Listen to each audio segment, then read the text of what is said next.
Hi friends, எல்லோருக்கும் வணக்கம். எல்லோரும் எப்படி இருக்கீங்க? நல்லா இருக்கீங்களா? இன்றைக்கி அந்த கதையோட அடுத்த பகுதி தான் பார்க்க போகிறோம். அதுக்கு முன்னாடி நீங்கள் செய்ய வேண்டிய விஷயம் என்ன அப்படின்னு கேட்டிங்கன்னா, மறக்காமல் நம்ம சேனலை சப்ஸ்கிரைப் பண்ணிக்கோங்க. கீழே இருக்க பெல் பட்டனையும் கிளிக் பண்ணுங்கள். அப்போ தான் நான் போகிற வீடியோஸ் எல்லாமே உங்களுக்கு உடனுக்குடனே நோட்டிஃபிகேஷன்ஸ் வரும். ஸோ மறக்காமல் சேனலை சப்ஸ்கிரைப் பண்ணிவிட்டு வீடியோ பாருங்கள் ஃப்ரெண்ட்ஸ். வாங்க நம்ம கதைக்குள்ளே போகலாம்.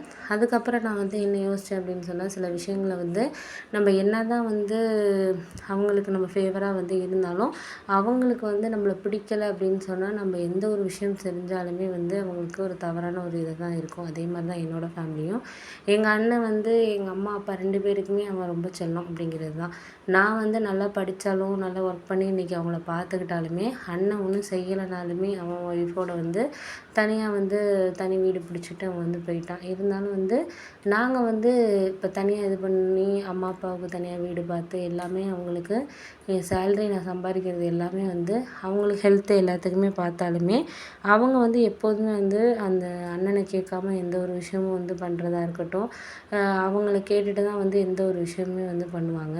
அப்படி ஒரு சூழ்நிலையில் இருக்கிறதுனால எனக்கு என்ன தோணுச்சு அப்படின்னா, சில சமயங்களில் என் ஃப்ரெண்டே சொல்லுவான், இது மாதிரி நீ ஏன்டா உங்கள் அம்மா அப்பா உன்னை இந்த மாதிரிலாம் என்ன மதிக்கிறாங்க, என்ன பண்ணுறாங்க, ஏன் நீ தேவையில்லாமல் இது மாதிரி இது பண்ணிக்கிட்டு இருக்க, அவங்களுக்கு நீ முக்கியம் இல்லாத மாதிரி தான் இருக்குது, நீ ஏன் நீயா போட்டு உன்னோட சேல்ரி எதையுமே ஒரு சேவிங்ஸில் இது பண்ணாமல் அவங்களுக்கே செலவு பண்ணிக்கிட்டு இருக்க அப்படிங்கிற மாதிரி சொன்னாங்க. ஆனால் நான் என்ன நினச்சேன்னா, நம்ம அம்மா அப்பா நம்ம தான் பார்த்துக்கணும், அவங்களுக்கு நம்மளை விட்டால் வேறு யாரும் கிடையாது, நல்லா படிக்க வச்சுருக்காங்க, எல்லாமே அண்ணனோட எனக்கு கம்மியாக பண்ணாலும் ஏதோ செஞ்சுருக்காங்க, ஏதோ ஒரு வகையில் அவங்களுக்கு அண்ணன் மேலே ஒரு பாசம், அதுக்காக நம்ம அவங்கள ஒதுக்கிட முடியாது அப்படிங்கிற மாதிரி எனக்கு ஒரு சில விஷயங்கள் போயிட்டு இருந்துச்சு.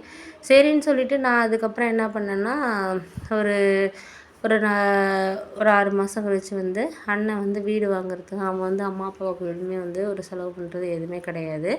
அவன் இஎம்ஐயில் லோன் போட்டு அவனும் அண்ணியும் சேர்ந்து, அண்ணியும் ஒர்க் பண்ணுறதுனால அவங்க 2 பேரும் சேர்ந்து இஎம்ஐயில் ஒரு வீடு வாங்கியிருந்தாங்க. ஆனால் அந்த வீடு வாங்கினத கூட அண்ணன் என்கிட்ட எந்த ஒரு விஷயமே சொல்லலை.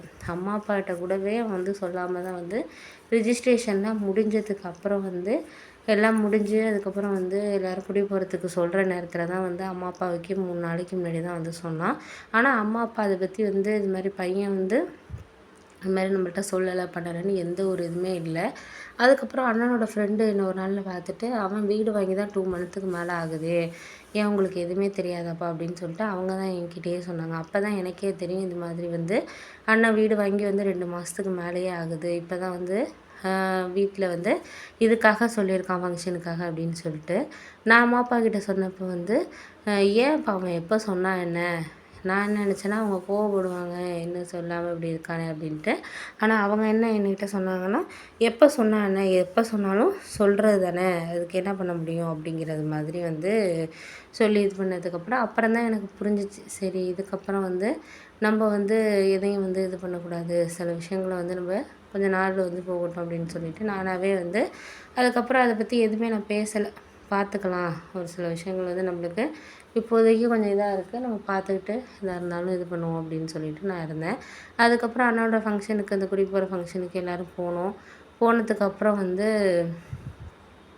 அம்மா அப்பா அண்ணன் அந்த இதுலலாம் உட்கார வைக்கிறதெல்லாம் உட்கார வைக்காமல் அவங்க மாமியார் மாமனாரை மட்டும்தான் உட்கார வச்சு எல்லாமே செய்கிறது எல்லாமே செஞ்சான். ஆனால் அம்மா அப்பா என்ன சொல்லிட்டாங்கன்னா, எங்களுக்கு உடம்பு முடியாதனால அது புகையெல்லாம் எங்களுக்கு இதாகாதுங்கிறதுனால தான் இப்படி சொல்லி இது பண்ணிட்டாங்க. அதை அவங்கள ஒரு உட்கார வைக்கணும், செய்யணும், பண்ணணுங்கிறது ஒரு இம்பார்ட்டன்ட்ங்கிறது அண்ணன் கொடுக்கவே இல்லை. இருந்தாலும் அம்மா அப்பா அவனை விட்டு கொடுக்கக்கூடாதுன்ட்டு இப்படி அவங்க சொல்லிக்கிட்டு இது பண்ணிகிட்டு இருந்தாங்க. அப்போ கூட எனக்கு என்ன தோணுச்சுன்னா, அண்ணன் மேலே இவ்வளோ பாசமாக இருக்காங்க, ஆனால் அண்ணன் அம்மா அப்பாவோட இந்த பாசத்தை கொஞ்சம் கூட புரிஞ்சுக்கிறதே இல்லையே அப்படின்னு சொல்லிட்டு இது பண்ணாங்க. அதுக்கப்புறம் நானும் ஆஃபீஸில் ஒரு பொண்ணை விரும்ப ஆரம்பித்தேன்.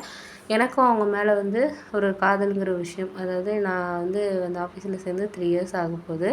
இப்போது ஒரு 3 மந்த் 4 மந்த்தாக தான் அவங்க ஒர்க் பண்ணிகிட்டு இருந்தாங்க. என்கிட்ட ஃப்ரெண்ட்லியாக தான் ஃபஸ்ட்டு பேசிகிட்டு இருந்தாங்க.